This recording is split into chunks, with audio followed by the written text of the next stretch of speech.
like always, stay ready so you don't have to get ready. I believe number one. But number two, Michelle, it doesn't take a lot. It doesn't cost a lot just to have a quality bio written, no grammatical errors, no typos.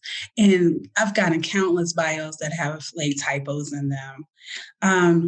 But it's like, if you don't care enough about your own career, amen. If you don't care enough about your own career to send somebody like me who you're trying to get in touch with, work with, either I'm going to interview you or possibly you'll be my PR client. If you don't care enough about yourself and your own career, why should I?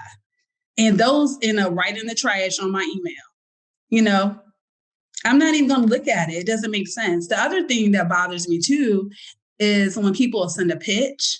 Like I wrote for Uptown Magazine several years ago. And instead of knowing what I do and what I pitch and what you need to pitch me, they're sending like the most outrageous like topics and things I don't even write and cover on.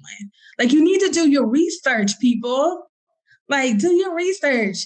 We have Google. I grew up on encyclopedias. Britannicas, right? I had to go to the library and take the encyclopedia out and learn on some stuff. You just got something in your hand you hold and just put something in and it brings it up. Do your research. Okay.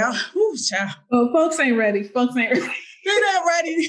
I'm a Sagittarius girl. I keep it 100. I mean well, but I speak my truth and just do your research. Yeah.